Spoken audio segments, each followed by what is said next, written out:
In the previous episode, gears showed how shaped teeth can control speed, torque, and direction when two shafts remain close together.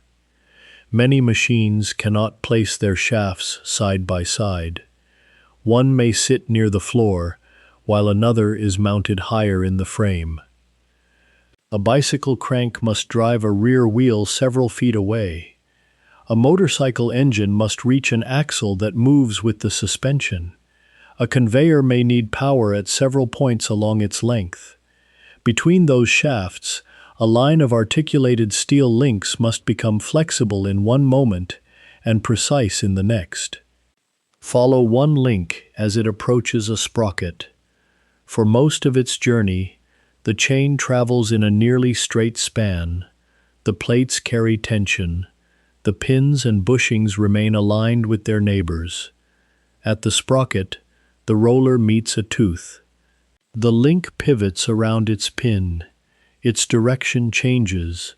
The next roller settles into the next tooth space, and the chain begins to wrap around the wheel. A moment later, the link leaves the sprocket and becomes straight again. This sequence may repeat millions of times. The movement is not continuous in the way a belt bends around a pulley. It happens joint by joint. One pin reaches the beginning of the wrap, one roller accepts contact, and one pair of plates changes direction. Farther around the sprocket, another link is already leaving. The chain is always being folded into the wheel and unfolded back into a straight line.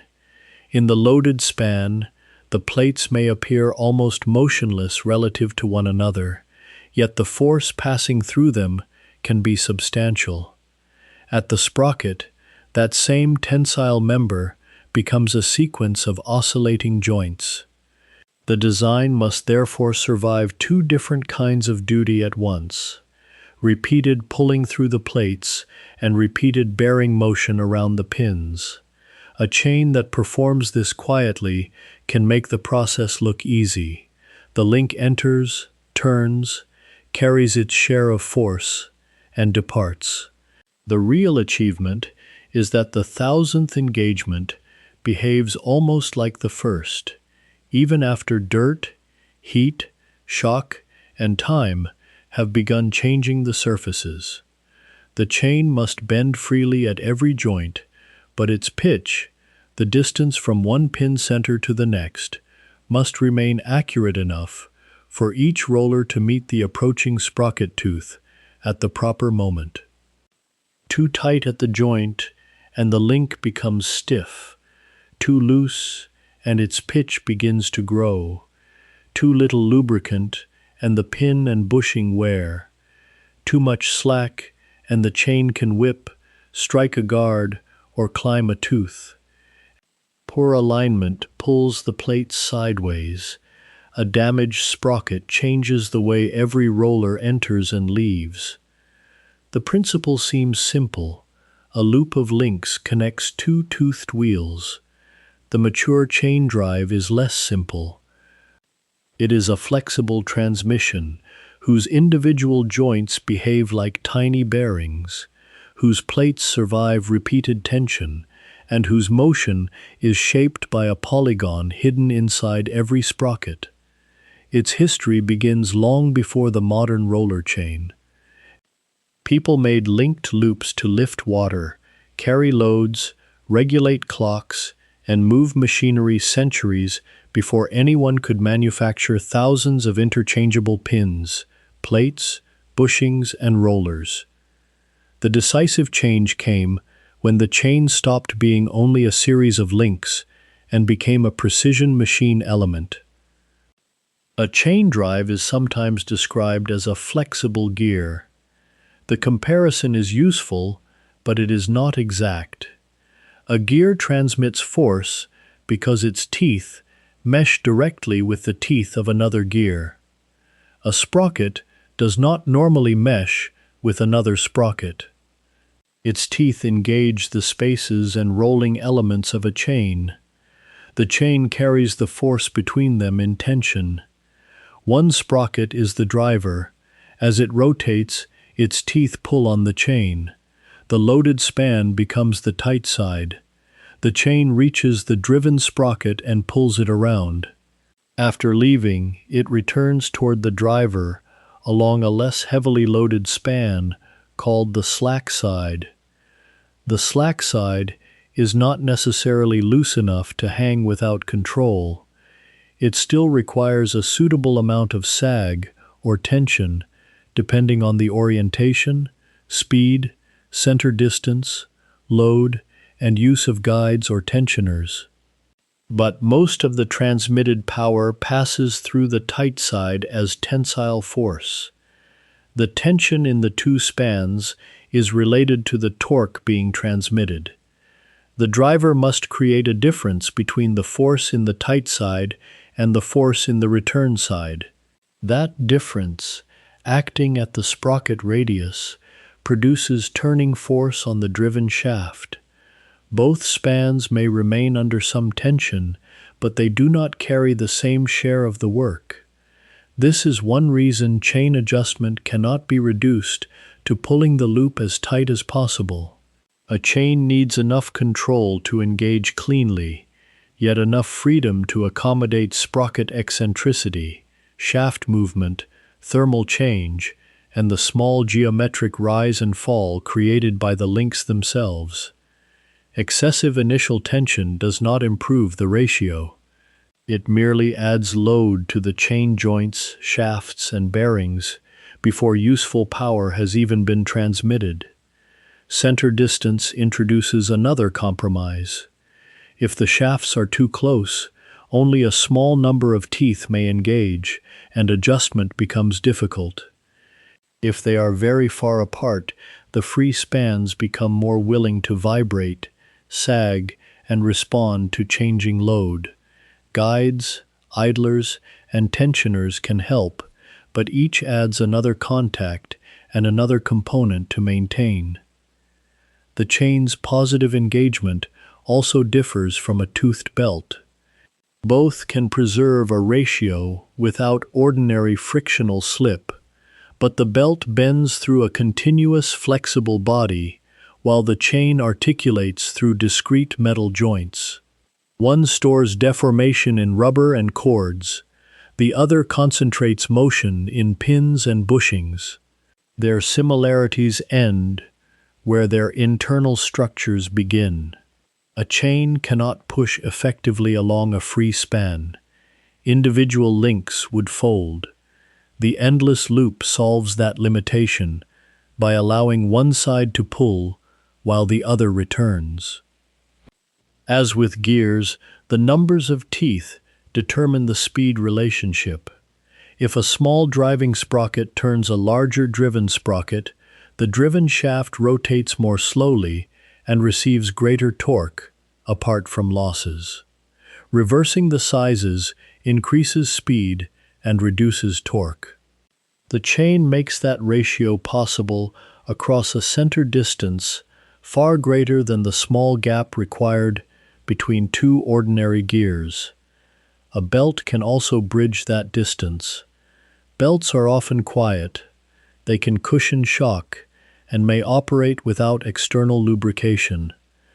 A flat or V-belt can tolerate some variation in center distance and may slip when overloaded, sometimes protecting other parts. That slip can also be a disadvantage. A conventional roller chain engages positively with its sprockets. Under proper conditions, it does not depend on friction alone to maintain the ratio. It can transmit substantial force in a relatively compact width and can operate over a wide range of center distances. A chain can drive more than two shafts. It can wind through several sprockets, guides, and tensioners. Links can be removed or added to alter its length. A damaged section can sometimes be repaired without replacing an entire long drive. These advantages bring characteristic limitations. The chain must articulate at each joint. That joint wears. The sprockets must remain in the same plane. A chain tolerates very little sustained side loading compared with a belt designed to track across crowned pulleys. The chain usually needs lubrication. It generates noise and impact as links enter the sprocket. Its discrete pitch produces small speed fluctuations. It gains effective length as its pin and bushing joints wear.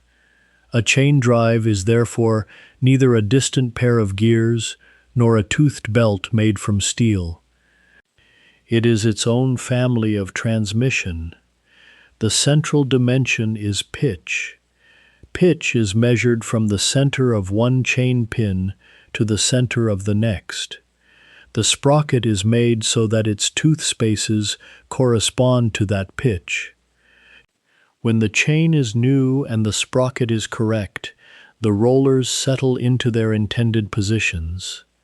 If the pitch becomes inconsistent, the chain cannot divide itself evenly around the sprocket. One roller seats while another approaches too early or too late. Loads shift toward fewer teeth. This need for repeated spacing gives the chain its central tension as an engineering object. It must be flexible enough to bend at every pitch point. It must be precise enough that all those moving points behave like one accurately divided mechanism. A well-made chain can do this at speeds and loads that would be impossible for ordinary welded links. If you enjoy these quiet journeys through the hidden mechanical world, subscribing will make the next part of the series easier to find when it arrives.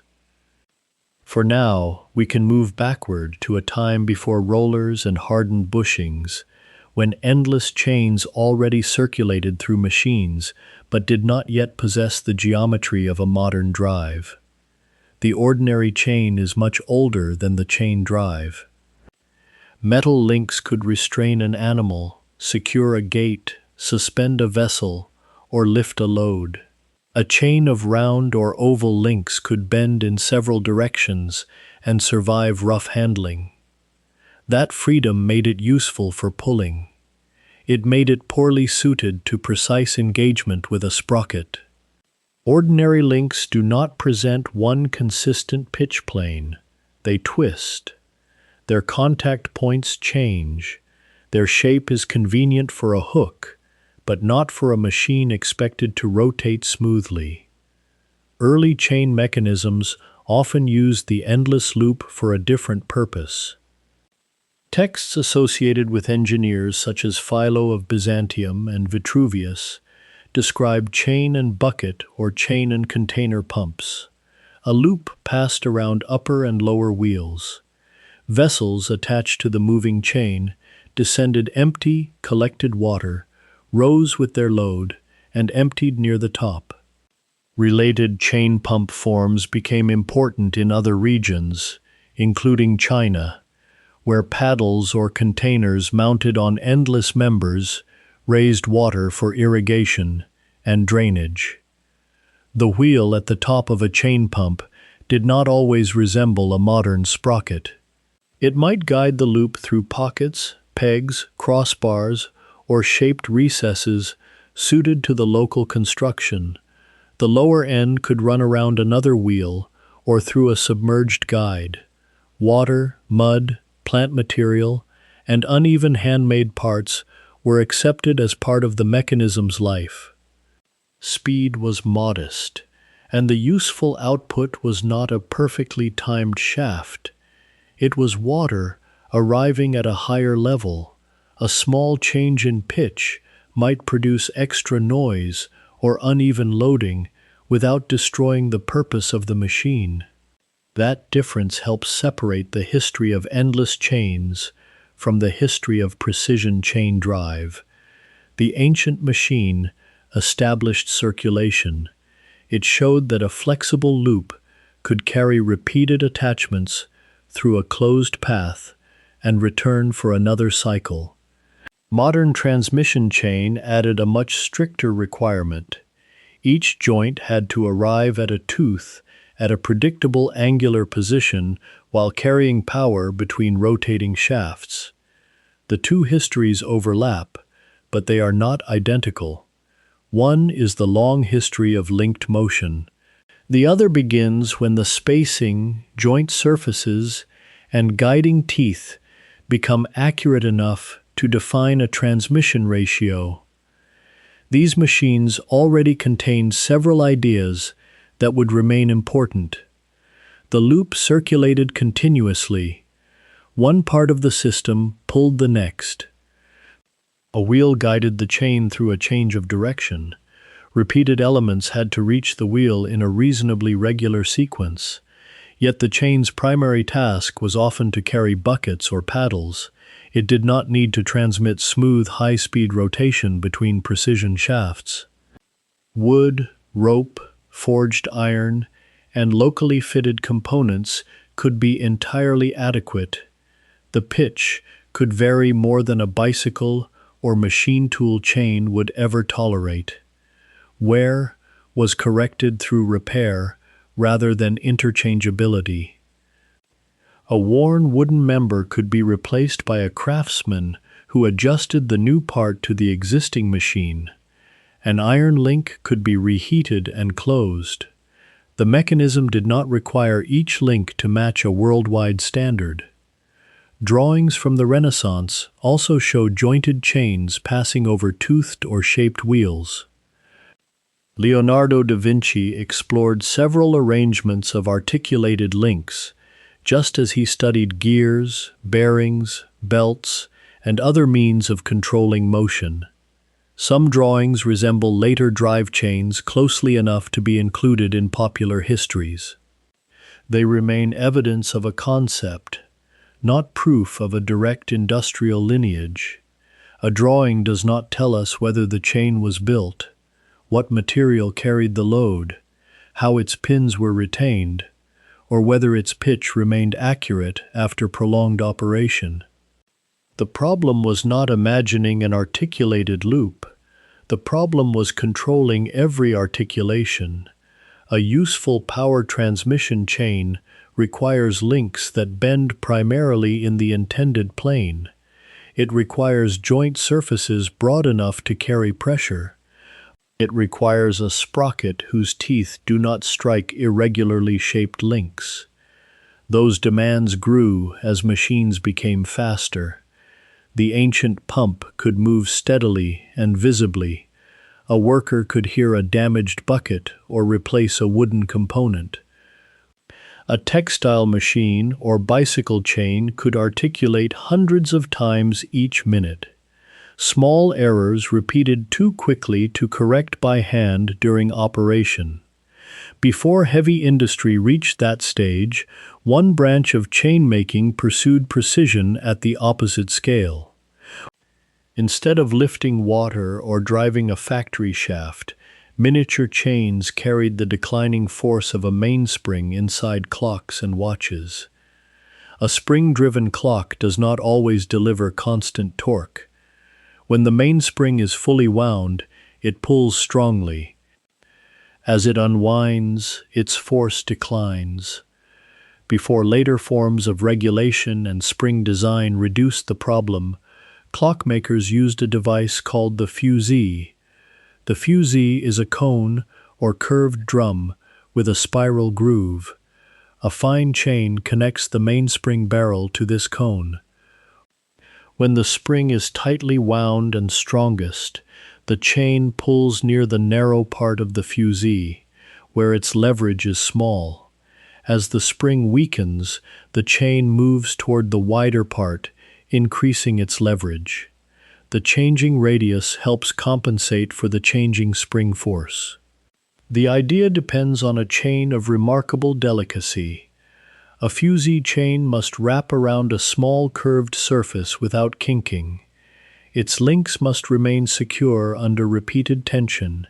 Its length and flexibility influence the behavior of an instrument intended to measure time. Museum descriptions have compared these chains with miniature bicycle chains. The resemblance is understandable. Tiny side members and pins form a flat articulated ribbon. The chain bends where the mechanism requires, while resisting tension along its length. Many were made through painstaking handwork. The manufacture of a fusee chain required control at a scale where ordinary blacksmithing methods were no longer useful. Thin strips or tiny link elements had to be shaped without leaving weak cracks or sharp burrs. Holes had to align. Pins had to be secured without locking the joint. The completed chain had to bend freely around the narrowest part of the cone and remain strong enough to restrain the wound spring. A clockmaker could test the result by letting the chain travel slowly through its full path. A tight link revealed itself. A badly formed joint might rise from the groove or resist the pull. The correction could be made by hand because the number of instruments was limited and their value justified the labor. This small mechanical world anticipated several later manufacturing questions. How much clearance should a joint have? How can a rivet be secure without crushing the moving link? How can many repeated elements be made similar enough that one irregular piece does not disturb the whole mechanism? Fusee chains answered those questions through concentrated craftsmanship. Industrial roller chain would have to answer them with presses, gauges, heat treatment, and production machinery capable of repeating the result by the thousand. The links could be cut, drilled, assembled, and riveted at a scale that made every irregularity important. A single tight joint could disturb the fusee. A weak rivet could release the stored energy of the mainspring. Specialized centers of manufacture emerged. Christchurch in England became associated with fusee chain making for more than a century, supported by workers who developed the dexterity needed for extremely small components. This was precision production, but not yet modern mass production. The output depended heavily on skilled hands and specialized local practice. Components were small enough to be finished and corrected individually. Fusee chains should not be presented as the direct ancestors of every industrial roller chain. Their geometry, loads, and purpose differed. They demonstrate something equally valuable.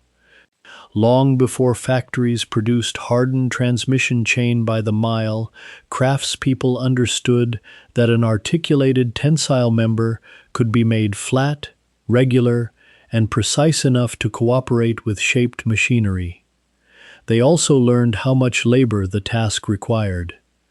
A watch chain could contain many joints while transmitting only a modest force. Industrialization demanded chains that carried far greater tension, survived dirt and shock, and could be produced in enough quantity for mills, locks, mines, and transport equipment. The next step came from a man better known for engraving metals than designing machine elements. In 1829, André Gall patented a plate and pin chain whose descendants remain associated with heavy, slow movement. André Gall was a French engraver and medalist. His surviving artistic work gives little indication that his name would later appear in chain catalogs. In 1829, he received a patent for a form of articulated chain built from plates and pins.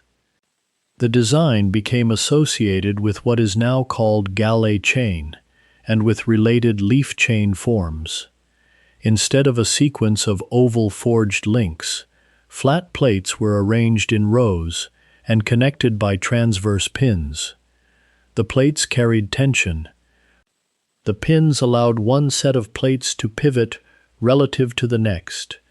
The construction created a chain that was strong in one principal direction and could bend in a controlled plane. The plate and pin arrangement also clarified the path of force.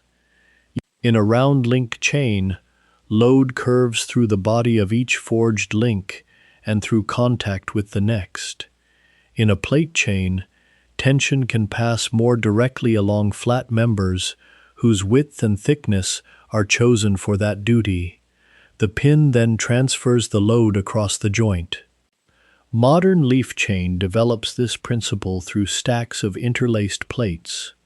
One set surrounds one pin, the next set surrounds the following pin, and the pattern repeats. By increasing the number of plates, the designer increases tensile area without changing pitch, in the same way a much larger single link would. The chain usually passes over a smooth sheave rather than a toothed sprocket. The sheave changes direction, while the chain continues to act mainly as a lifting member. Forklift masts provide a familiar example. The chain supports and moves a carriage, while pulleys or sheaves guide it through the mast. This duty places great importance on fatigue, pin wear, corrosion, and equal load sharing. It also explains why a leaf chain that looks powerful is not automatically suitable as a high-speed transmission chain. Strength in tension is only one part of chain design.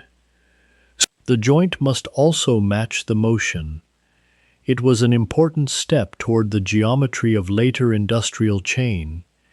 It was not yet the ordinary roller chain. A simple galls or leaf-type chain does not require rollers that turn against sprocket teeth. Many forms also lack separate cylindrical bushings between the plates and pins.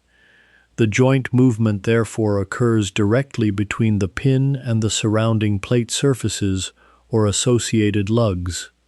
The available bearing area can be limited, and the contact may wear quickly at high articulation speed. Such chains are better suited to slow, heavy pulling and lifting than to fast, continuous power transmission. Modern leaf chains preserve this general logic in forklifts, hoists, counterweights, and lifting equipment.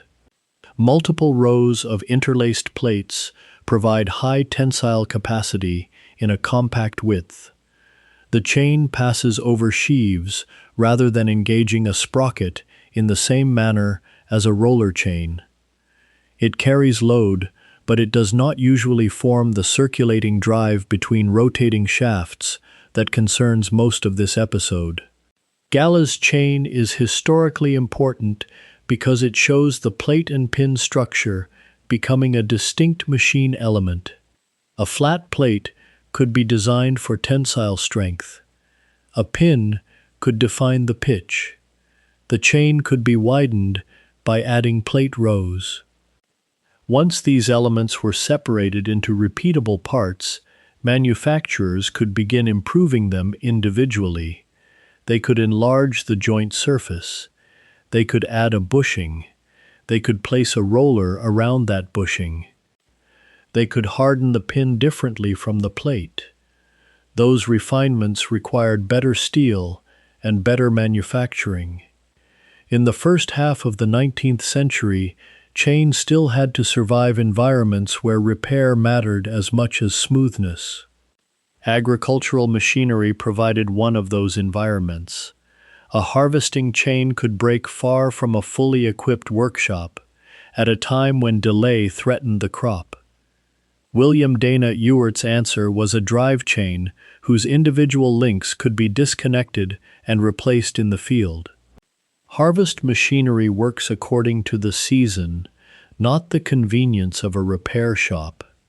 When a crop is ready, a broken chain may stop the machine while weather and time continue moving. In the early 1870s, William Dana Ewart was a farm implement dealer in Belle Plaine, Iowa. He saw chain belts wear unevenly and fail at individual points. Repair could require removing the chain and returning it to a barn or workshop. Ewart approached the link itself. His United States Patent Number 154,594, issued on September 1, 1874, described an improvement in what the document called rag chains, used with sprocket wheels on harvesting and other machinery. The links were generally rectangular. One end included a broad coupling hook. A neighboring link could be received and retained by that hook. Notches and the geometry of the link allowed connection and disconnection when deliberately positioned, while reducing the likelihood of accidental separation during normal operation. A broken link could be removed. A replacement could be fitted. The chain could be shortened or lengthened without heating, bending, and riveting every repair. Detachable construction changed the economics of maintenance as much as the geometry of the drive. A farmer did not need to discard a long loop because one casting had broken. A crew could carry spare links, open the chain at the damaged point, and return the machine to service with relatively simple tools. The broad links also accepted attachments. A slat, flight, bucket, or scraper could be connected to selected links so that the chain became the moving foundation of a conveyor. Power transmission and material handling began to merge. The chain no longer carried force only to another shaft. It could carry the product itself through a machine. This created new wear patterns. A conveyor chain might move slowly but carry uneven loads from attachments. Dirt could enter the joints. A loaded flight might pull one side more heavily than the other. The drive sprocket, support rails, and return path all influenced chain life. Ewart's solution belonged to this practical environment. The links were not trying to imitate the smoothness of a watch chain. They were trying to remain useful in a field, elevator, or handling system where repair, access, and tolerance of rough conditions mattered more than very high speed. The later roller chain would improve articulation and precision, but it would not erase the detachable chain's lesson. A machine element is successful only when its maintenance fits the world in which it works. This was not a small convenience. Field serviceability was part of the machine's productive capacity. A theoretically efficient drive that required a distant specialist after every break could be less useful than a rougher mechanism that a farmer could repair beside the field. Ewart's chain also addressed lateral stability and the distribution of load across its broad contact regions. It was suited to the slower, dirtier, shock-loaded world of agricultural equipment and material handling. The Ewart Manufacturing Company followed, and related link belt companies expanded the idea into conveyors, elevators, coal handling equipment, and other machinery. The detachable chain connected power transmission with material movement. Attachments could carry slats, buckets, scrapers, or products. One family of articulated links could both move around sprockets and transport something through a process. These links were not the same as precision roller chain links. Their relatively coarse cast or formed geometry was appropriate to different speeds and loads. The sprockets were designed around the detachable link shape rather than around a hardened roller. The distinction illustrates why chain history does not lead through one straight succession in which each new design makes every older one obsolete. Detachable agricultural chains survived because repair, dirt tolerance, and low-speed strength mattered. Leaf chains survived because compact tensile capacity mattered. Fusee chain belonged to miniature precision. Roller chain would succeed where continuous articulation, predictable pitch, and smoother sprocket engagement became more important. By the late 19th century, textile machinery, bicycles, machine tools, and industrial drives were asking for that combination. The chain needed a better internal joint. To understand the answer, we should pause the chronology and look closely at the parts inside a modern roller chain. A roller chain is not a row of identical links. It is an alternating assembly of inner links and outer links. The outer link has two outer plates connected by pins. The pins are pressed firmly into the holes in those plates so that they do not rotate there during ordinary operation. The inner link has two inner plates connected by bushings. The bushings are also pressed into their plates. Each pin passes through the inside of a bushing. A roller fits around the outside of that bushing and is free to rotate. This arrangement separates several jobs. Only a portion of the joints are carrying the highest tension at any instant, yet every joint eventually passes through the same sequence.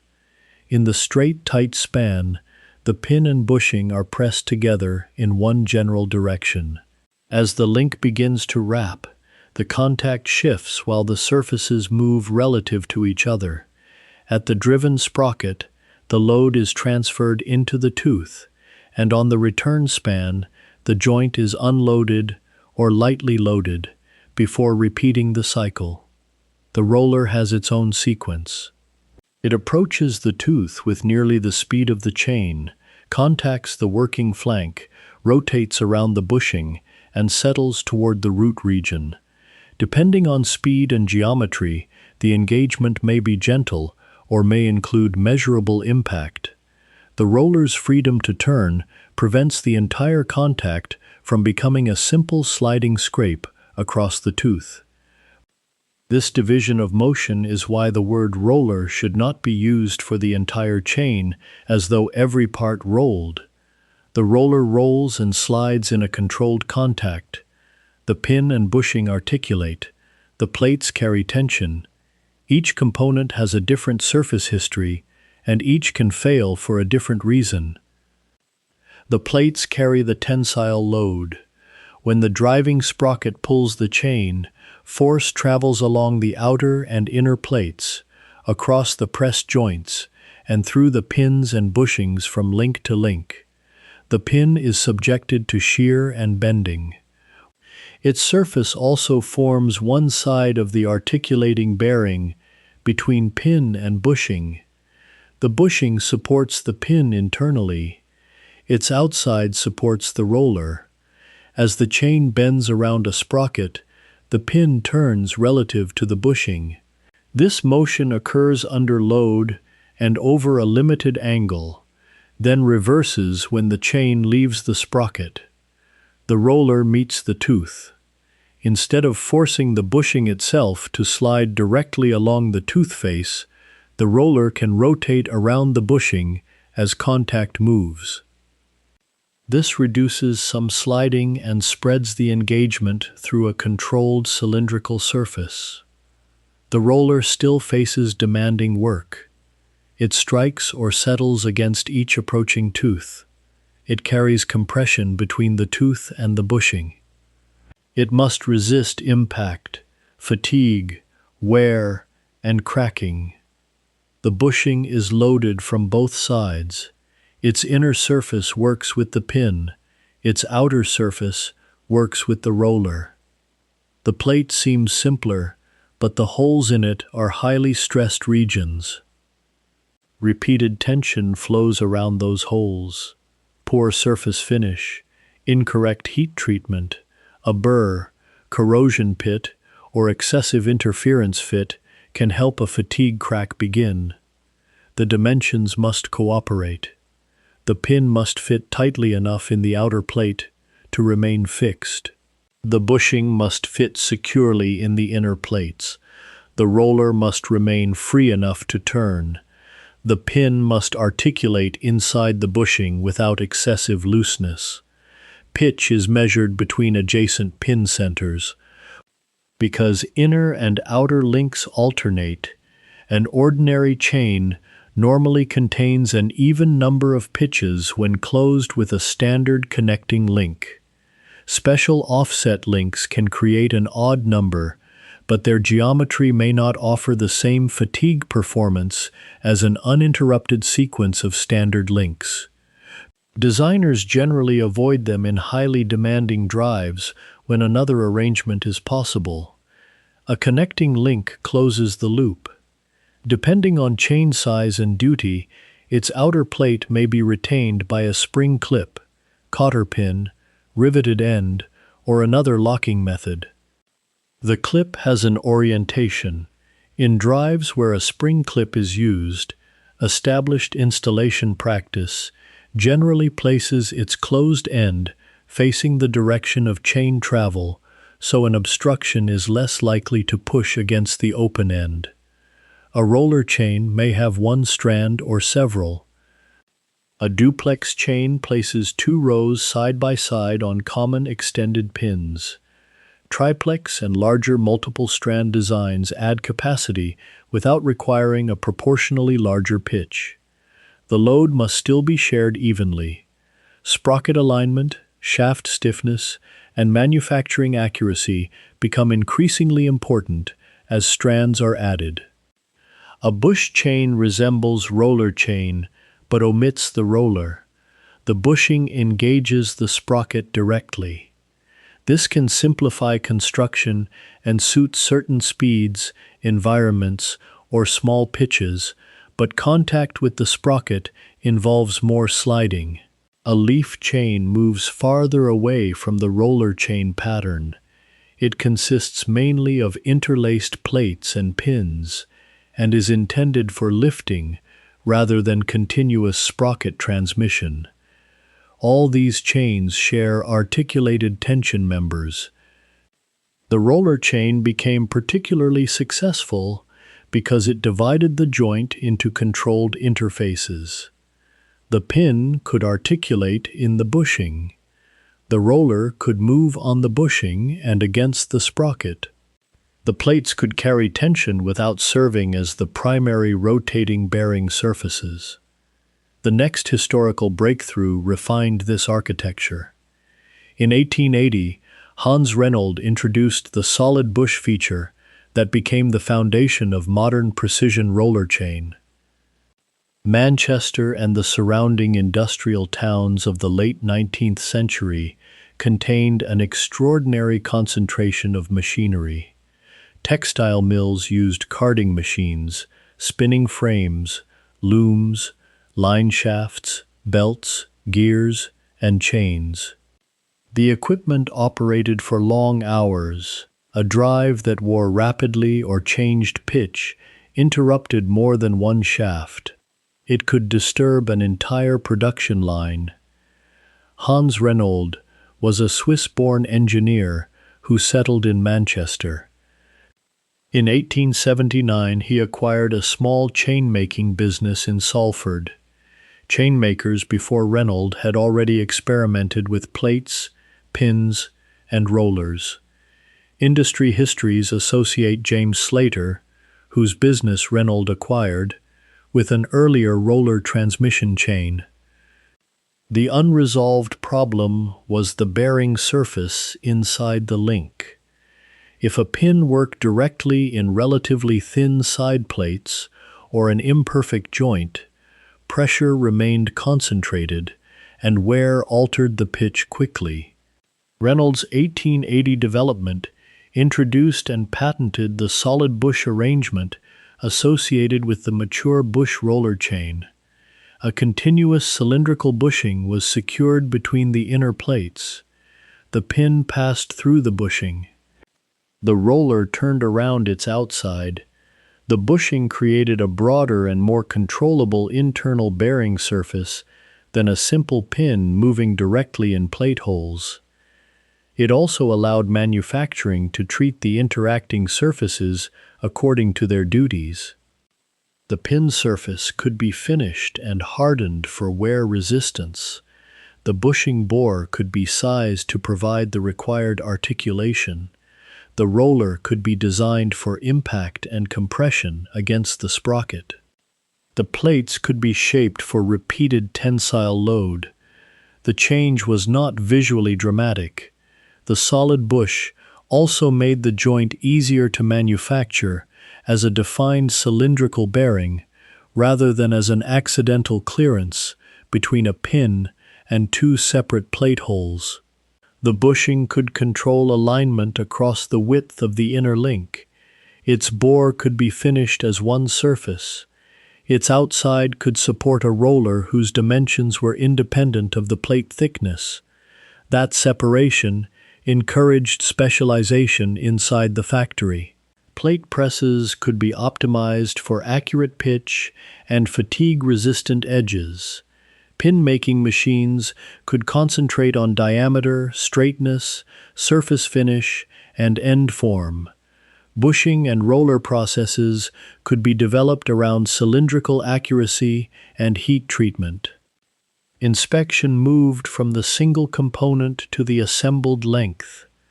A chain with individually acceptable links could still be poor if small pitch errors accumulated in one direction. Measuring across many pitches under a defined load revealed whether the loop would cooperate with a standard sprocket. Reynolds' business also treated chain and sprocket as a matched system. The tooth form had to accept the roller without unnecessary impact, and the chain had to leave the tooth without binding. Selling one without understanding the other would only transfer the problem to the customer's machine. By the end of the 19th century, chain making had become a branch of precision power transmission, rather than a variation of general iron chain manufacture. From outside, an early chain and a later bush roller chain could both appear to be flat metal links running around toothed wheels. Inside each joint, the load and motion had been reorganized. That internal reorganization increased the possibility of longer life, higher speed, and more predictable performance. Reynolds' importance should not be expanded into the claim that he invented every form of mechanical chain. Endless chains, plate chains, roller experiments, detachable chains, and lifting chains already existed. His contribution was to establish a practical bush roller chain architecture and to develop manufacturing around it. The architecture demanded precision. If the bushing axes were not parallel, the link would bind. If the two plates were not spaced correctly, the roller could rub. If the pin surfaces varied, different joints would wear at different rates. If pitch accumulated error over many links, the completed chain would not fit its sprockets properly. Reynolds' firm pursued machinery for making chain components, methods for assembly, and systems for inspection. The history of chain began moving away from the individual blacksmith's link and toward controlled batches of stamped, turned, ground, and heat-treated parts. Chain factories cut plates from strip steel. They made pins and bushings in large quantities. They developed specialized presses and riveting machines. They measured finished chain across many pitches rather than trusting one link alone. The industry also began supplying matched sprockets. A chain cannot perform independently of the tooth form around which it bends. The root curve, working face, pitch circle, alignment, and runout of the sprocket affect impact and load sharing. The chainmaker was becoming part of a power transmission system rather than a supplier of generic links. Factories adopted roller chain, where its advantages justified the cost. It could connect shafts, separated by a practical distance. It maintained a positive ratio. It could tolerate conditions that damaged leather belts. It could be shortened, repaired, and arranged around several sprockets. Belts remained preferable where silence, cushioning, cleanliness, or very long center distances mattered. Gears remained preferable where compactness, rigidity, exact phase, or enclosed high-speed transmission mattered. Roller chain occupied the broad territory between them. Its adoption accelerated when a growing consumer industry needed light, efficient chains in enormous quantities. That industry was the bicycle trade. The bicycle had already helped create a market for ball bearings. It would now turn precision chain from a factory component into part of an everyday machine. The high-wheel bicycle placed the pedals directly on the front wheel axle. One turn of the pedals produced one turn of the wheel. To travel farther with each pedal revolution, designers enlarged the wheel. The result could be fast, but it placed the rider high above the ground and close behind the axle. A sudden stop could send the rider forward. A chain offered another way to increase distance per pedal turn. The pedals could rotate a chain ring with many teeth. A chain could pull a smaller sprocket on the rear wheel. The wheel would then turn more than once for each turn of the cranks. The gearing no longer depended on making the driven wheel enormous. Earlier chain-driven cycle experiments existed, so no single 1880s machine should be called the first bicycle ever to use a chain. John Kemp Starley's Rover safety bicycle of 1885 was the commercially successful design that helped establish the modern pattern. Its wheels were similar in size. The rider sat lower and farther behind the front axle. The pedals drove the rear wheel through a chain. The diamond frame layout and rear chain drive became familiar enough that a modern rider can recognize the machine immediately. The chain did more than transfer power. It changed the geometry of the bicycle. The rear chain drive also allowed frame builders to choose wheelbase, crank position, and rider position with far greater freedom. The chain could pass beside the rear tire, leaving the front wheel responsible only for steering. Braking, comfort, and stability could be developed around a lower machine rather than around the diameter of one enormous driven wheel. Chain line became important.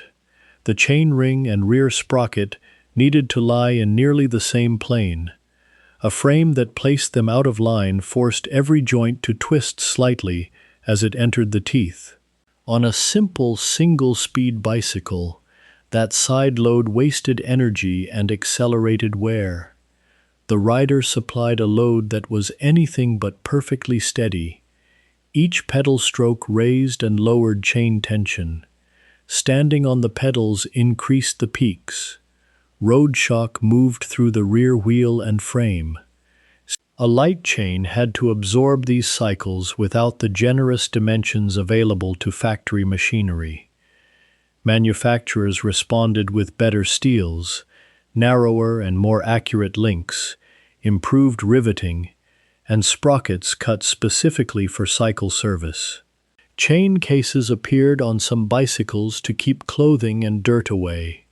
Oilers and cleaning practices became part of ordinary ownership.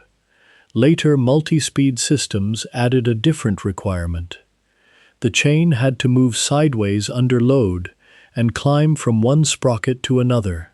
Plate shaping, pin projection, lateral flexibility, and tooth ramps became part of shifting performance. The chain remained a tensile loop, but its geometry now had to cooperate in 3 dimensions rather than in one fixed plane. The crank could be placed where the rider's legs worked effectively. The rear wheel could receive power without carrying pedals on its axle. The steering wheel remained separate from the drive. Different chainring and rear sprocket sizes could provide different ratios without changing wheel diameter. As safety bicycles became popular, chain demand grew rapidly. Bicycle chains had to be light, efficient, affordable, and sufficiently precise for human power. A factory drive might tolerate some noise. A rider heard and felt every rough joint. A stiff link produced a repeating movement as it passed through the derailment-free single-speed drivetrain. A dry pin created squeaking and wear. A bent plate could force the chain sideways. Poor sprocket alignment made the chain climb or rub. Dirt mixed with oil and entered the joints. The bicycle also encouraged narrower chains. Early single-speed systems needed flexibility primarily around the sprockets. Later derailleur systems required the chain to move sideways between sprockets, as well as articulate around them. Many modern bicycle chains use what is commonly called a bushingless construction. Instead of a separate cylindrical bushing pressed between each pair of inner plates, the inner plates are formed with shoulders that meet to create the bearing region around the pin. This helps reduce width and allows the lateral flexibility needed for shifting. It does not remove the pin joint. Wear still occurs where the pin and formed bearing surfaces move against one another. A bicycle chain also demonstrates why external appearance can mislead. Oil visible on the outer plates may help prevent rust, but the critical lubricant must reach the articulating surfaces inside. A chain covered in dark, sticky residue may contain plenty of lubricant outside, while abrasive contamination works within the joints.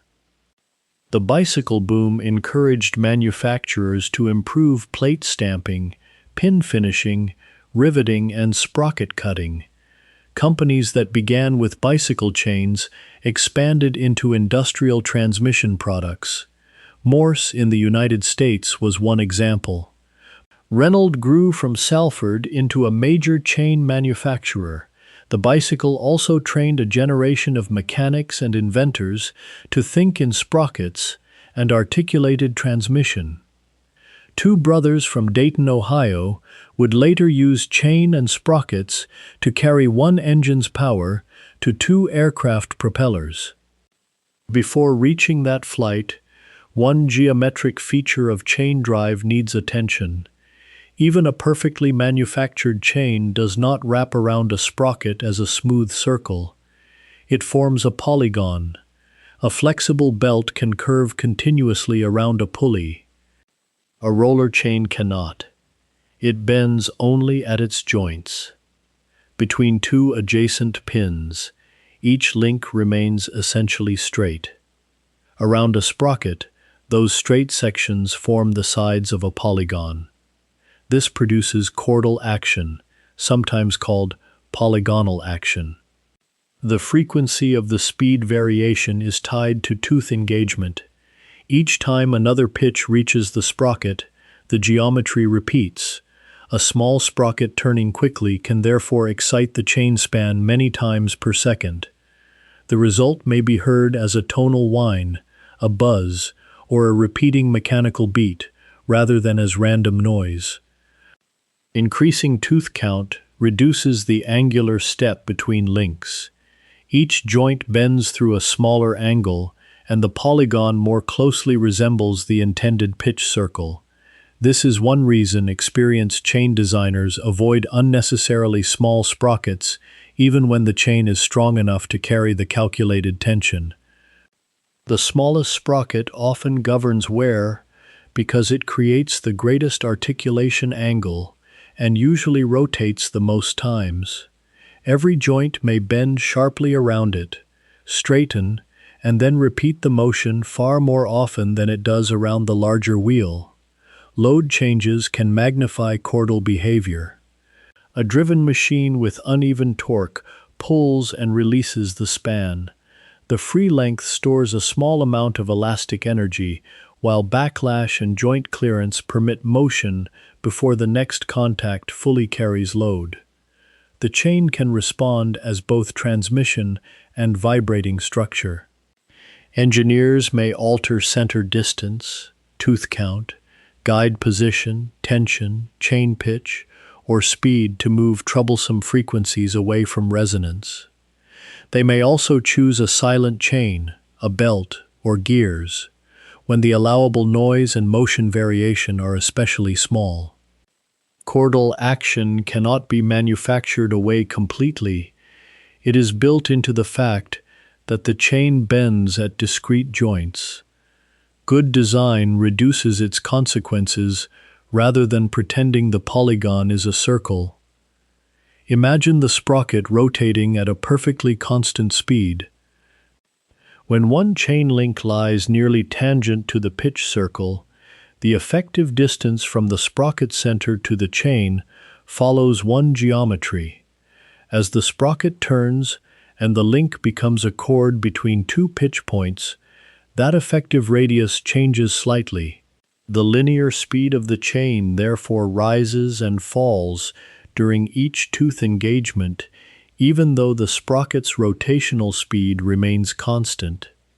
With many sprocket teeth, the polygon approaches a circle and the variation becomes small. With very few teeth, the difference becomes larger. The chain accelerates and decelerates in a repeating rhythm.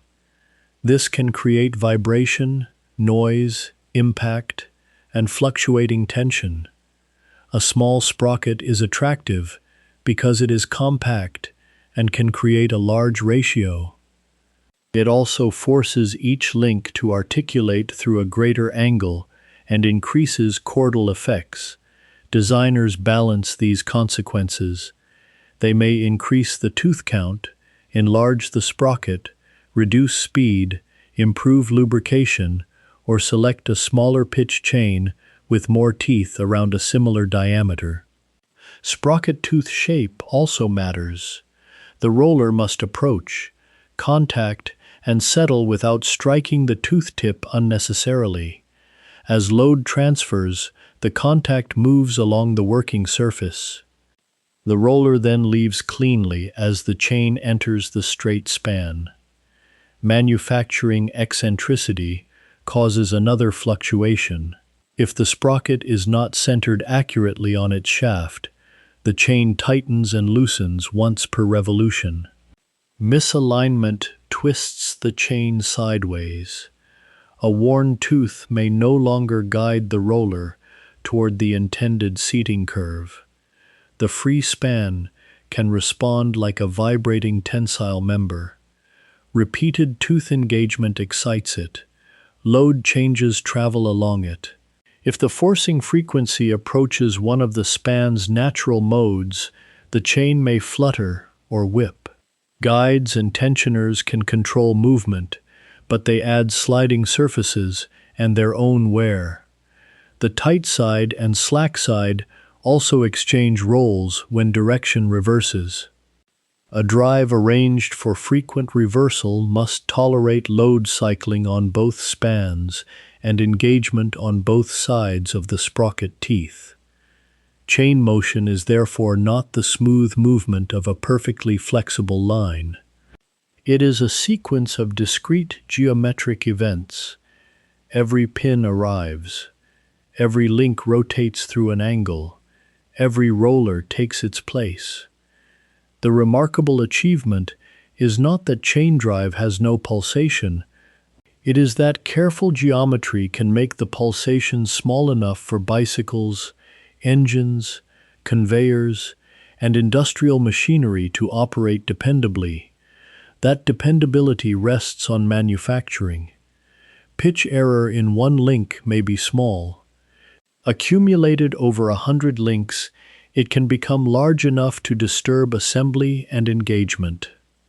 The modern chain factory must control the shape, hardness, position, fit, and finish of every component before combining them into a loop that behaves as one continuous machine element. Roller chain production begins with several different forms of steel. The plates often begin as strip. Pins may begin as wire or bar. Bushings can be formed from tube, from strip rolled into a cylinder, or by other methods depending on the design and quality level. Rollers begin as small cylindrical blanks produced through forming, cutting, or machining. There is no single universal manufacturing route for every chain. A large conveyor chain, a narrow bicycle chain, a sealed motorcycle chain, and a precision industrial chain may use different materials and processes. Their parts still have to meet the same general problem. Each component must survive its local combination of load and movement. Link plates are blanked or fine blanked from steel strip. The outline and pinholes may be produced in one press sequence or through several operations. The holes are critical. Their spacing establishes pitch within each link. Their size determines the interference fit around pins or bushings. Their edges carry repeated stress.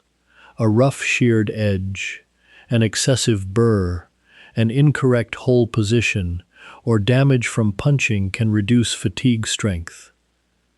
Manufacturers may shave, coin, burnish, or otherwise finish important regions. Plate profiles are not merely decorative. Material is placed around the holes and along the tensile path. Some plates have wasted sides to reduce mass, while maintaining strength where it is needed. Bicycle outer plates may be shaped to help shifting. Silent chain plates contain teeth. Conveyor plates may include bent or extended attachments. Heat treatment depends on the component. Plates may be through-hardened or treated to produce the required combination of strength and toughness. Pins and bushings often need especially hard, wear-resistant surfaces while retaining enough core toughness to resist shock. Carburizing or related case hardening processes can add carbon near the surface before quenching, creating a hard case over a tougher interior. Other chains use different alloy and heat treatment systems. Rollers must survive impact and compression without becoming so brittle that they crack. The choice is not simply to make every part as hard as possible. A very hard plate with inadequate toughness can fracture. A soft pin wears quickly. A brittle pin may break under shock. The heat treatment cycle must suit the steel, section thickness, and intended duty. Shot peening may be applied to plates or other components. Small particles strike the surface and create controlled compressive residual stress. This can improve resistance to fatigue cracks that would otherwise begin under repeated tension. The process must be controlled. Excessive or uneven treatment can damage the surface rather than improve it. Pins are formed, cut, and finished to controlled diameter. Their working surfaces may be ground or polished. The ends are shaped for riveting, spin riveting, clips, cotters, or another retention method. Bushings require accurate bores and outside diameters. The inside works against the pin. The outside supports the roller. If a rolled bushing contains a seam, its manufacture and orientation must be controlled. Solid bushings avoid a longitudinal joint but involve their own production requirements. Rollers need consistent wall thickness, roundness, width, and surface condition. The assembly begins with inner links. Bushings are pressed into two inner plates. Their parallelism and plate spacing must be controlled. An angled bushing creates a joint that binds or loads unevenly. Rollers are placed over the bushings. Outer links are assembled as pins pass through the bushings and are pressed into outer plates. The press fits prevent rotation at the plate interfaces and preserve the intended articulation between pin and bushing. The press fits introduce residual stresses of their own. When a pin is forced into an outer plate, the material around the hole is placed under compression and tension in a carefully controlled pattern. Too little interference permits movement. Too much can split the plate, distort the pin, or reduce fatigue life.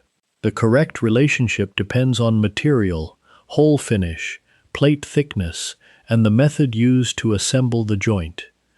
Chain factories therefore monitor tools as closely as parts. A punch gradually wears, a die clearance changes, a grinding wheel loads with debris, a furnace develops temperature variation. Any of these changes may produce parts that still look ordinary, while drifting away from the intended fit or surface condition. Fatigue testing gives a different answer from a simple pull test. A sample chain can survive one very large static force and still perform poorly under millions of smaller cycles. Dynamic machines repeatedly load the chain while controlling speed, tension range, lubrication, and sprocket size. The test asks whether cracks, joint wear, or other damage accumulate under service-like repetition. Quality control also has to protect traceability. Material heats, furnace batches, tooling changes, and inspection results may be linked to production lots.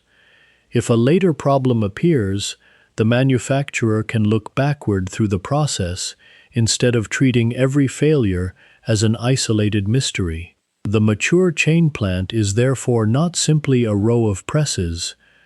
It is a coordinated system for preserving pitch, fit, hardness, toughness, articulation, and fatigue resistance across an assembly made from hundreds of separate parts. The completed chain may be riveted continuously or assembled in lengths before final joining. Riveting must secure the plates without distorting the joint. Too little retention allows a plate to move outward. Too much deformation can squeeze the link and create stiffness. Special machines check articulation as the chain leaves assembly. A stiff joint may be flexed, rejected, or investigated for dimensional error. Many chains undergo preloading. A controlled tensile load seats components, stabilizes press fits, and removes part of the initial dimensional change that would otherwise occur during early service. Preloading is not the same as testing every chain to destruction. The force is selected to improve consistency without damaging the parts. Lubrication is applied so that it reaches the joint. Simply coating the exterior provides limited protection.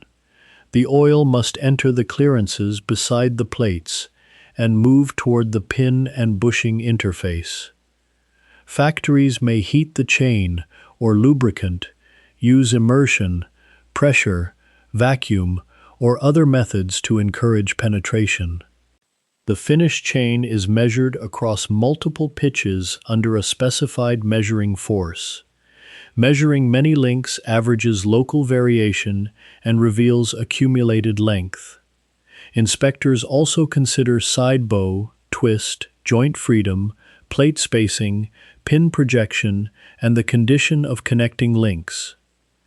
Mechanical testing includes minimum tensile strength and, for demanding products, dynamic or fatigue testing. Tensile strength describes the force required to break a sample under a controlled pull. It does not by itself define the safe working load of a chain exposed to millions of cycles. Fatigue behavior, shock, speed, lubrication, sprocket size, and environment matter just as much. Metallurgical inspection can verify hardness, case depth, microstructure, and the absence of serious heat treatment defects. Surface checks look for cracks, laps, burrs, and plating problems. Statistical process control helps manufacturers see drift before parts move beyond tolerance. The sprockets require their own production. They may be cut, hobbed, milled, shaped, stamped, cast, or machined by other methods according to size and precision. The bore must run concentrically with the tooth pattern. The tooth form must correspond to the chain pitch and roller diameter. The two sprockets in a drive must align across the shafts. Standards made this growing complexity manageable. ASME B29.1 defines dimensional systems for precision power transmission roller chains and sprockets in common American practice. ISO 606 provides an international framework covering short-pitch roller and bush chains, associated sprockets, dimensions, tolerances, length measurement, preloading, and strength requirements. Standardization permits a chain of a recognized size to engage a corresponding sprocket. It does not make all chains of that size identical in fatigue strength, material quality, corrosion resistance, lubrication, or suitability for shock. A premium chain and a basic chain may fit the same teeth while providing different service under demanding conditions. The small cardboard box on a maintenance shelf therefore represents more than a row of steel links. It represents stamping accuracy, fitted bearing surfaces, heat treatment, fatigue control, lubrication, and a standardized pitch shared with a sprocket made somewhere else. Once this manufacturing system matured, chain drive moved into nearly every part of industrial life. It operated in farms, factories, mines, vehicles, and eventually an airplane whose two propellers had to turn in opposite directions. Industrial chain occupied places where belts slipped, gears could not span the distance, or material had to move with the drive itself. In harvesters, it carried intermittent and dusty loads. In conveyors, attachments moved coal, grain, castings, timber, packages, and unfinished products. In textile machinery, chains connected shafts and timed repeated operations. In mines and quarries, heavy chains survived impact and abrasion. Machine tools used chain for feeds, auxiliary drives, and mechanisms that did not require the rigidity of a gear train. Early automobiles and motorcycles also experimented with chain transmission. Conveyors made especially broad use of chain because the links could carry attachments at known intervals. In a bakery, a chain might move trays. In a foundry, it could carry hot castings. In a sawmill, flights could drag timber or waste. In a coal plant, heavy links moved material through dust that would quickly damage a delicate transmission. These systems blurred the distinction between a drive and a moving structure. The chain transmitted pull from the motor, guided the load through the machine, and returned empty for another cycle. Support rollers, wear strips, rails, sprockets, and take-up devices became part of one long mechanical path. Early road vehicles used chain for a similar reason. The engine and gearbox could remain in the chassis while chains reached the rear axle or individual rear wheels. The arrangement was visible, accessible, and adaptable, though it was also exposed to dirt and required attention. Motorcycles retained chain more successfully. The final drive distance is moderate. The ratio can be changed by replacing sprockets, and the loop tolerates the changing geometry of a suspended rear wheel better than a rigid train of exposed gears would. The Wright Flyer belongs within this larger pattern rather than outside it. Its chain system was a light answer to separated shafts, limited weight, and a need for opposite rotation. The brothers did not use chain because it was exotic. They used a machine element they understood well enough to adapt with confidence. Some cars used chains from a gearbox or countershaft to the rear wheels. Motorcycles found chain particularly useful because the distance between engine and rear axle was practical for a flexible drive, and later because suspension movement required some accommodation. One of the most memorable early applications took chain above the ground. The Wright brothers entered aviation from a bicycle background. Their workshop experience included chains, sprockets, bearings, light structures, and the practical correction of alignment and friction. The 1903 Flyer used one engine to turn two rear-mounted propellers. The propeller shafts were separated from the engine and from each other. A compact gear train linking all three would have added weight and complexity. Long, rigid shafts created alignment and vibration problems.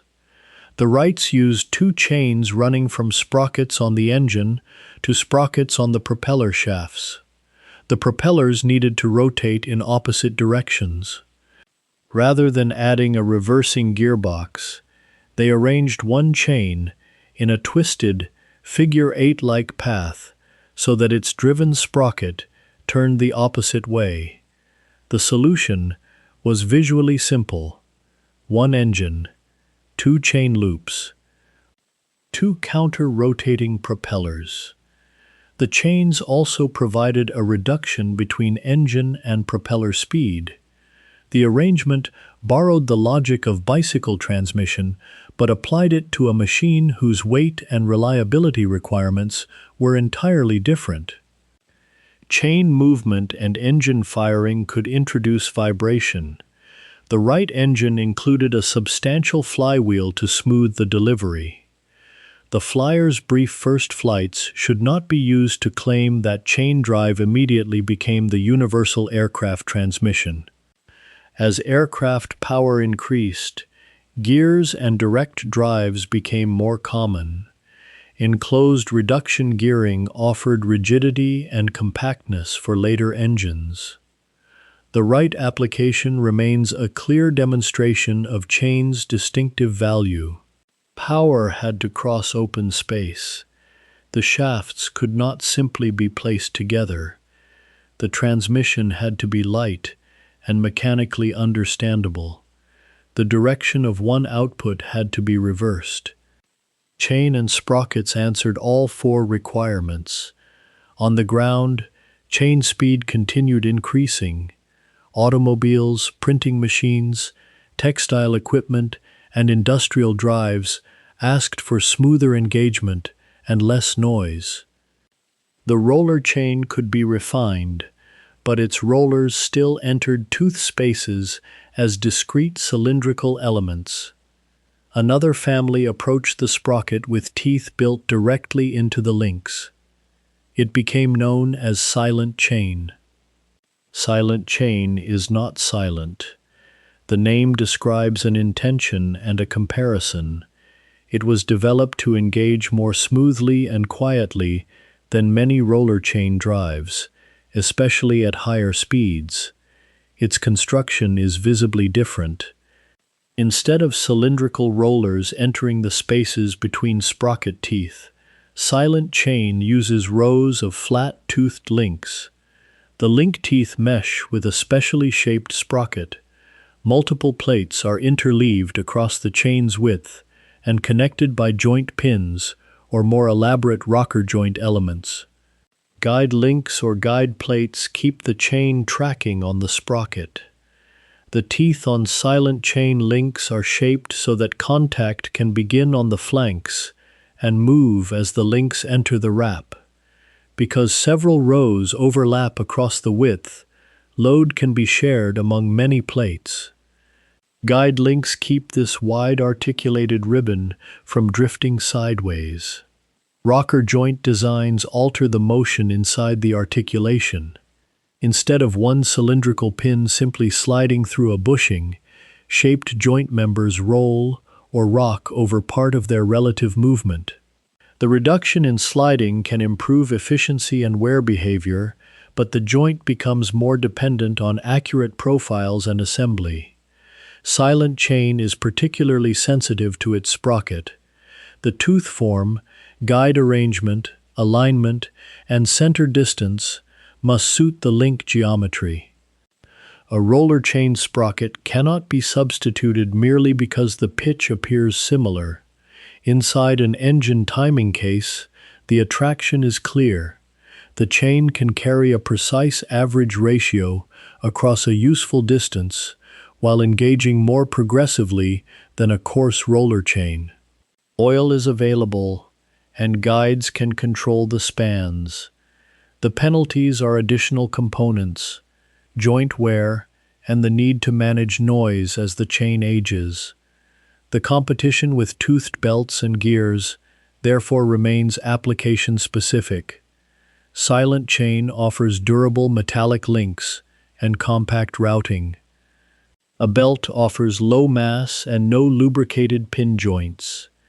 Gears offer the stiffest relationship when packaging allows direct mesh. No single solution closes every compromise. As the chain approaches, several link teeth may begin sharing load. Engagement can occur progressively rather than through the same roller impact sequence found in ordinary roller chain. The distributed contact can support high-speed, high-power operation with reduced vibration in suitable conditions. The chain still articulates. Its joints wear. Its links form a polygon. It requires accurate sprockets, alignment, and lubrication. The term inverted tooth chain is often used because the teeth appear on the inside of the flexible chain and engage outward-facing sprocket teeth. Development occurred through several companies and patents rather than one universally accepted moment of invention. In the United States, the Morse Manufacturing Company was established in New York State in 1892 and incorporated as the Morse Chain Company in 1898. It first manufactured bicycle chains and expanded into power transmission equipment. Its factory in Ithaca became associated with silent chain development, and later company material promoted rocker joint designs intended to improve articulation. The rocker joint replaced or supplemented simple sliding pin contact with shaped members that rocked against one another through part of the articulation. The aim was to reduce sliding, wear, and friction inside the joint. As always, the real outcome depended on load, speed, lubrication, manufacturing, and alignment. Silent chain found uses in industrial drives and automobiles. It could connect a crankshaft to a camshaft, drive accessories, or transmit power where noise and smoothness mattered. Roller chain remained preferable in many dirty, moderate-speed, easily serviced machines. Silent chain was not a universal successor. It was a competing answer.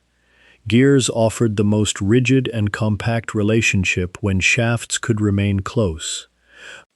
Roller chain offered rugged, economical positive transmission across distance. Silent chain offered smoother toothed engagement at greater complexity and cost. Belts offered quiet operation, low mass, and freedom from lubricated joints. Machine designers selected among them according to the larger system. Automotive timing drives reveal this competition clearly. Some engines use roller-type chains. Some use silent chains. Some use toothed belts. Some place gears directly between the shafts. Each choice changes noise, cost, lubrication, packaging, maintenance, and life. A chain running inside an engine can share the engine's oil. It can tolerate high temperature and compact routing. It may require guides and a tensioner to control its long spans. As its joints wear, its effective length increases. That change can alter noise and the relationship between the shafts. The detailed history of valve timing belongs to a later part of this series. For now, the important point is that chain smoothness cannot be separated from joint condition. Whether the chain has rollers or inverted teeth, every articulation must remain free and closely fitted. That brings us back to lubrication, and to one of the most persistent misunderstandings in chain maintenance. Chains appear to stretch. In normal service, most of that apparent stretch is not the steel plates becoming longer. It is material disappearing from the joints. A used chain may be longer than it was when installed. Mechanics commonly call this chain stretch. Under ordinary rated operation, the plates have usually not been pulled into a permanently longer shape. The increase comes mainly from wear between pins and bushings, or between pins and the corresponding formed bearing surfaces in a bushingless chain. Each joint loses only a minute amount of material. The pin diameter may wear slightly. The bushing bore may enlarge. Clearance increases. When the chain is pulled straight, every pin can move a little farther from its neighbor. One joint contributes almost nothing visible. 100 joints add their clearances together. The total chain becomes measurably longer. This is wear elongation. The distinction matters because tightening the chain does not reverse it. Moving a shaft or tensioner can remove extra sag, but the pitch within the chain remains changed. As the worn chain approaches a sprocket, its rollers no longer correspond perfectly to the tooth spacing. The first roller may seat near the bottom of a tooth space. Following rollers tend to sit progressively higher on the working faces. Fewer teeth carry the load effectively. Contact pressure rises. The chain and sprocket wear each other into a new, less desirable relationship. Sprocket teeth may become hooked. Eventually, the chain can climb far enough to jump a tooth. There is no single wear percentage that serves as a universal replacement rule for every chain drive. Allowable elongation depends on sprocket tooth count, speed, loading, adjustment range, timing sensitivity, and manufacturer guidance. A timing chain may become unacceptable after a change that a slow conveyor could tolerate. Measurement is usually made across several pitches while the chain is held under a light specified tension. Measuring many links reduces the influence of local joint position. The origin of the wear lies inside. The wear particles produced inside the joint are small enough to remain hidden in the lubricant. If they are not flushed away, they circulate between the pin and bushing and become part of the abrasive process. Fresh oil applied to a dirty chain can loosen old debris and carry it inward unless the chain is cleaned in a controlled way. Penetration matters more than appearance. A chain can look dry on the outside while an internal reservoir still protects the joint, or look wet and black while the critical surfaces run with contaminated residue. Maintenance based only on shine or color can therefore be misleading.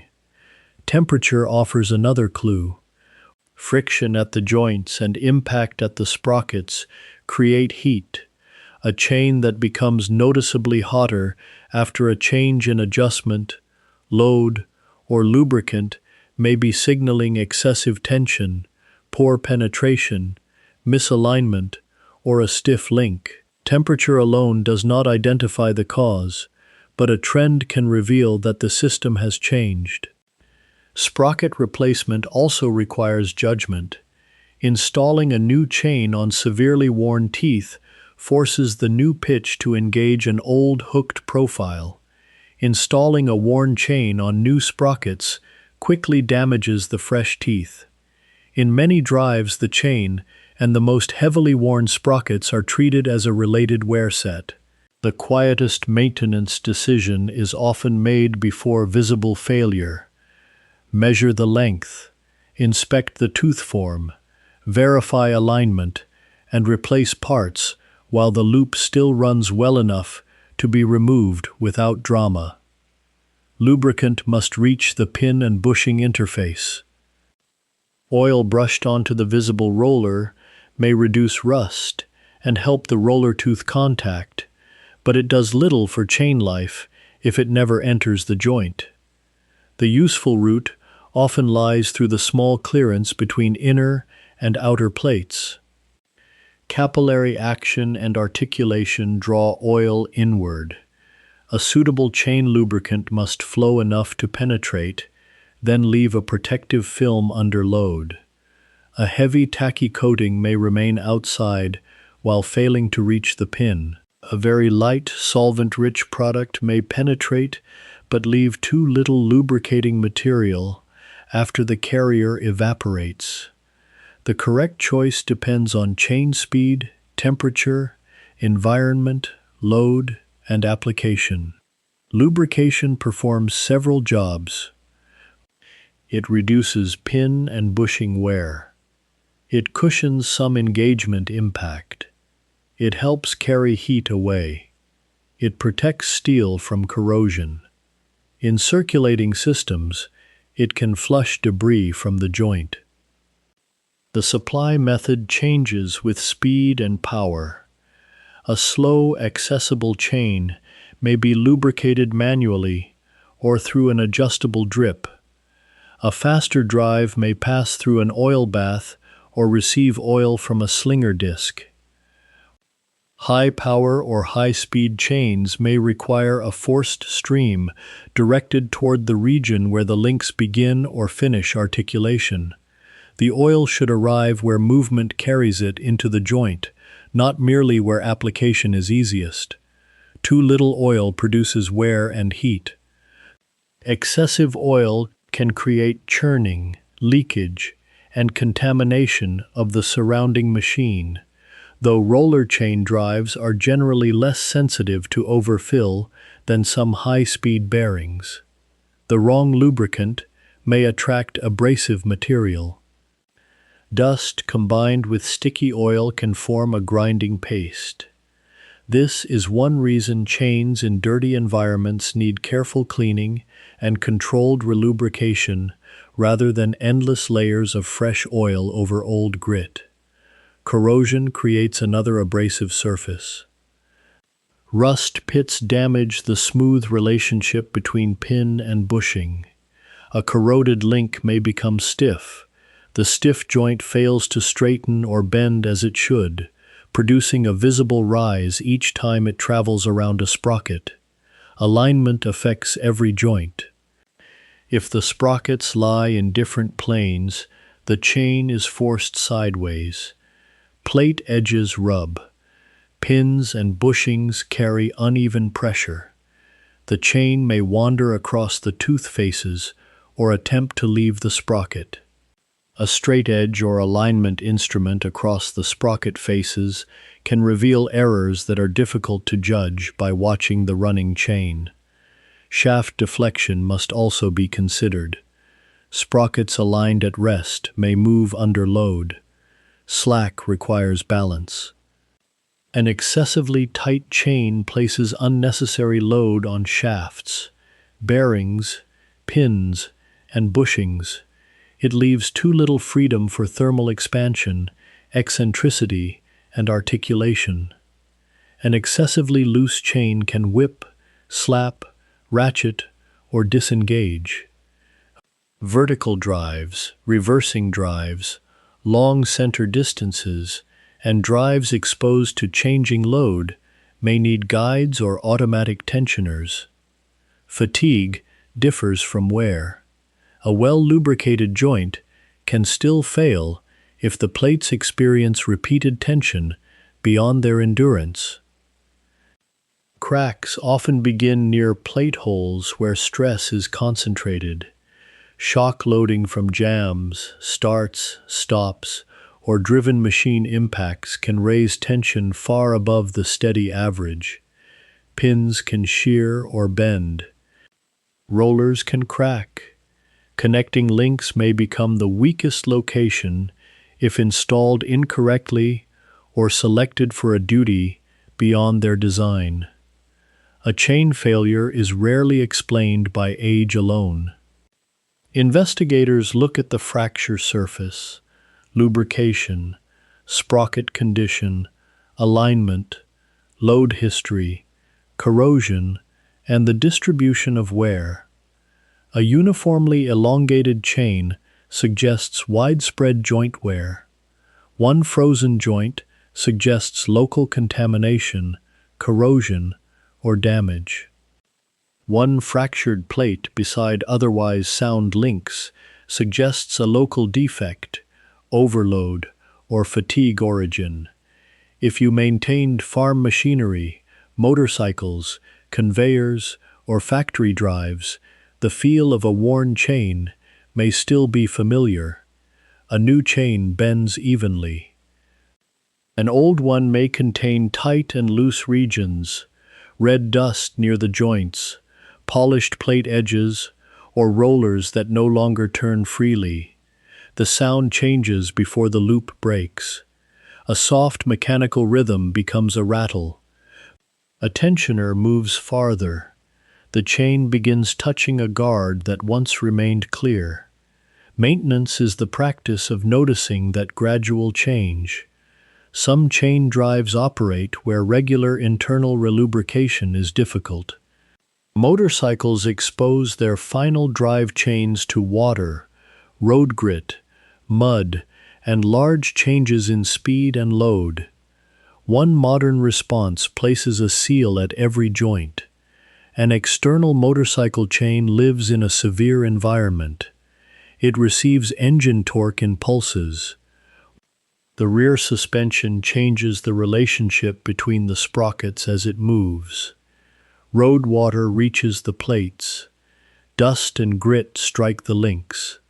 The chain may turn quickly, then remain wet and stationary. Suspension geometry complicates motorcycle adjustment. The distance between the front sprocket and rear axle changes slightly as the swing arm moves through its travel. At one position, the three relevant centers may approach a nearly straight line, and the chain reaches its tightest condition. Adjustment must leave enough freedom for that point, not merely make the chain look neat while the motorcycle is unloaded. A chain set too tight at rest can place very high load on the countershaft bearing, rear wheel bearings, and chain joints when the suspension compresses. A chain set too loose can strike the swing arm, run noisily, or approach the sprocket at an unstable angle. Manufacturer procedures account for the specific geometry and should not be replaced by one universal rule. Sealed joints change the lubrication strategy. The grease around the pin is protected from ordinary external cleaning, while the exposed roller and seal faces still need compatible care. A lubricant that attacks the elastomer, traps excessive grit, or never reaches the roller contact can create new problems while appearing generous. Timing chains face a different transient. When an engine stops, oil drains from some passages. At the next start, a hydraulic tensioner may need a moment to restore pressure. Check valves, springs, reservoirs, and guide design are used to prevent uncontrolled slack during that interval. As the chain and guides wear, the tensioner's available travel becomes part of the system's remaining life. A tensioner near its limit may still silence the chain temporarily, but it cannot restore the lost pitch or rebuild a worn guide surface. A conventional unsealed roller chain allows external lubricant to enter the pin and bushing joint. It also allows contamination to follow the same route. Sealed motorcycle chains place small elastomer rings between the inner and outer plates. In an O-ring chain, each ring has a circular cross-section. When the chain is assembled, the ring is lightly compressed around the joint. Factory grease is retained around the pin and bushing. Water and abrasive particles are discouraged from entering. X-ring and related shaped seals alter the cross-section and contact pattern. Manufacturers use these forms to manage seal friction, grease retention, and contamination resistance. The exact performance depends on the design, material, compression, lubrication, temperature, and condition of the chain. A sealed chain still needs external care. The internal factory grease cannot normally be replaced easily, but the rollers, sprocket contacts, seal surfaces, and exposed steel benefit from suitable cleaning and lubrication. Aggressive solvents can damage or swell elastomers. A pressure washer can force water or contamination toward protected regions. Incorrect adjustment can overload the joints regardless of the seals. The seals add width, complexity, cost, and some drag. For a small, lightly loaded bicycle, an unsealed narrow chain may be more appropriate. For a motorcycle operating outdoors, sealing the internal joint can provide a major durability advantage. Inside an engine, the environment is different. A timing chain operates behind a cover and usually receives engine oil. Its task is not simply to transmit average power, it must maintain a controlled rotational relationship between shafts. The crankshaft drives one or more camshafts, along with possible intermediate shafts or accessories. The chain may follow a complex route around guides and tensioners. Some timing drives use roller chain. Others use silent inverted tooth chain. A hydraulic or spring-loaded tensioner controls the slack span as temperature, wear, and engine speed change. Guides provide a stable path and reduce uncontrolled movement. These guides are often polymer-faced and can wear, crack, or become damaged if oil supply is poor. As the timing chain joints wear, the effective length changes. The tensioner moves outward to compensate. The chain's dynamic behavior changes, and the rotational relationship can shift slightly. Noise during startup may indicate that a hydraulic tensioner has not yet filled or retained pressure, though many other causes are possible. The chain, guides, sprockets, tensioner, oil supply, and housing form one system. Replacing only the visibly loose component may not restore that system if other parts are badly worn. The same system's perspective applies to every chain drive. A chain does not work independently of its sprockets. A seal does not work independently of its lubricant. A tensioner does not repair worn pitch. A stronger chain does not correct misaligned shafts. Modern specialization has produced chains for very different worlds. Bicycle chains must shift laterally. Motorcycle chains may seal each joint. Timing chains operate in hot oil and maintain phase. Industrial roller chains carry steady or shock loads. Silent chains emphasize smooth engagement. Leaf chains lift rather than drive. Their dimensions and test methods have therefore developed into separate standards. Modern chain standards do more than assign familiar size numbers. They define relationships among pitch, roller diameter, plate spacing, pin dimensions, sprocket profiles, length measurement, and strength testing. ASME B29.1 covers precision power transmission roller chains, attachments, and sprockets in a widely used American system. ISO 606 provides an international framework for short-pitch transmission roller and bush chains. Cycle chains and motorcycle chains have separate ISO standards because their dimensions, articulation, lateral behavior, and applications differ from general industrial chain. Leaf chains have their own requirements for lifting, clevises, sheaves, length, and strength. The standard number stamped on a box says little about the environment beyond the fundamental dimensions. A chain intended for a clean electric motor drive may share pitch with one used above a washdown conveyor, yet the appropriate materials, coatings, lubricant, seals, and inspection intervals can be entirely different. Food and beverage machinery creates a special conflict.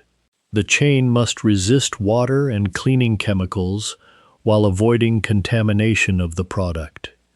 Stainless materials, engineered plastics, approved lubricants, and enclosed or self-lubricating joints may be used, but each choice changes load capacity and wear behavior. High-temperature ovens create another problem. Ordinary oil may evaporate, oxidize, or form hard deposits. Clearances change as the chain heats. Special lubricants, alloys, coatings, and slower operating conditions may be needed. At very low temperatures, a lubricant that flowed easily in the workshop may become too viscous to reach the joint. A seal may stiffen. Impact loads may rise as motion begins.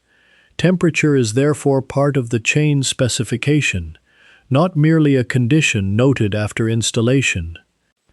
Corrosive plants may select stainless or plated chain, but corrosion resistance does not automatically provide the fatigue strength and joint hardness of a conventional heat-treated transmission chain. The designer may need a larger size, lower working load, or a different maintenance strategy. The difference between minimum tensile strength and allowable working load is especially important. Tensile testing pulls a new sample under controlled conditions until it breaks. A real chain experiences repeated load, shock, articulation, imperfect alignment, corrosion, and wear. Safe selection therefore uses service factors and manufacturer ratings rather than treating the braking force as an operating target. Modern catalogs appear orderly because generations of engineering have moved complexity into the specification tables. Behind every chain number remains a decision about what the loop must endure between installation and replacement. Standardization permits replacement and interchangeability within defined limits. It does not eliminate application engineering. A stainless chain may resist corrosion but offer different wear or strength behavior from a hardened carbon steel chain. Nickel plating may protect certain surfaces without making the chain suitable for every chemical environment. Self-lubricating chains may use sintered bushings, special coatings, polymers, or embedded lubricants. They can reduce maintenance where oil would contaminate a product or attract debris. They are not frictionless and do not possess unlimited life. High-temperature chains need materials and clearances that remain stable when ordinary lubricant fails. Food processing chains may require approved lubricants and corrosion-resistant construction. Multiple strand chains increase capacity but demand accurate load sharing. Attachment chains turn the articulated loop into a conveyor by carrying tabs, pins, shelves, or fixtures. Plastic chains provide low mass, corrosion resistance, and clean operation in selected conveyor systems, but they do not replace heat-treated steel in every power drive. The chain catalog has become a map of environments. Selection begins with transmitted power and shaft speed, then expands to sprocket tooth count, ratio, center distance, service factor, shock, operating hours, lubrication, temperature, contamination, corrosion, alignment, and maintenance. A technically standard chain can be entirely wrong for the machine. The mature industry has therefore arrived at a quiet form of specialization. The chains inside packaging equipment, agricultural combines, motorcycles, engines, escalators, drilling machines, and industrial ovens may share the principle of articulated tension. Their plates, joints, seals, materials, and lubricants are adapted to different lives. A chain drive remains recognizable because its underlying problem has not changed. Power must cross the distance between shafts. The connection must bend around each sprocket and become straight between them. Each link must repeat what the previous link has done, and every joint must preserve a small protected region in which two surfaces move under load. That protected region brings the story toward the next machine element. Return to the link, approaching the sprocket. The roller touches the tooth. The joint bends. The tight span pulls. The driven shaft turns. From the outside, the movement appears to belong to the chain as a whole. Inside, it is divided among many small interfaces. A pin moves within a bushing. A roller turns around that bushing. A plate carries tension around a pressed hole. Lubricant is displaced and drawn back. The sequence repeats at the next link, and the next, until a loop of separate parts behaves like one continuous transmission. The loop also contains a quiet form of cooperation. The first link does not know what the 50th link is doing, yet pitch and tension link their motions dependent. A local defect travels through the whole drive as sound, vibration, or changing load. A well-made chain distributes the work so evenly that no individual joint attracts attention. When the machine stops, the tight span relaxes. Rollers settle against the teeth. A small amount of oil remains in the clearances, and dust rests on the outer plates. The chain appears passive, but its last operating position preserves a record of alignment, wear, and tension. This is why old chains can be read almost like other mechanical surfaces. Polished plate edges show lateral rubbing. Hooked sprockets show altered pitch. Red powder suggests fretting or corrosion. A stiff section marks the place where articulation was lost. The chain's long history did not remove these signs. It made them more understandable. Engineers learned where force traveled, where lubricant had to enter, how pitch changed, and how a loop of replaceable links could become a dependable transmission. The history of chain drive was the history of making that repetition dependable. Ancient chain pumps proved the usefulness of an endless articulated loop. Fusee makers showed how finely a chain could be constructed. Gall placed flat plates and pins into a controlled tensile form. Ewart made links that could be replaced beside a field. Reynolds' solid bush arrangement gave the joint a more durable internal architecture. The safety bicycle turned chain into a mass-produced everyday technology. The Wright brothers carried engine power through open air to two propellers. Roller chains, silent chains, timing chains, and sealed motorcycle chains adapted the same principle to new combinations of speed, load, noise, and contamination. No link works alone. No improvement removes every compromise. A larger sprocket reduces chordal action but occupies more space. A smaller pitch can smooth motion but requires more parts. A hard joint resists wear but must retain toughness. A seal protects grease but introduces another contact. A tensioner controls motion but adds a guide that can itself wear. Chain drive succeeds through balance. If this story brought back the sight of a bicycle chain hanging from a workshop nail, a grease-darkened conveyor, or a machine whose rhythm changed when its chain became loose, you can leave that memory below when morning comes. For the final few moments, consider the sealed joint of a motorcycle chain. Inside is grease placed during manufacture. Outside are dust, rain, and road grit. Between them is a small elastomer ring.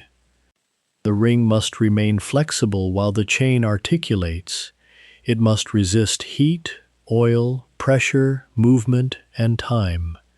It must keep lubricant where the pin needs it and contamination away from the bearing surface. The chain can carry power across the open space between shafts. Its joints survive only while their lubricant remains inside and the damaging world remains outside. That requirement leads to the next hidden machine element, the seal. And that is where we'll leave the machine tonight. Until our next journey, sleep well.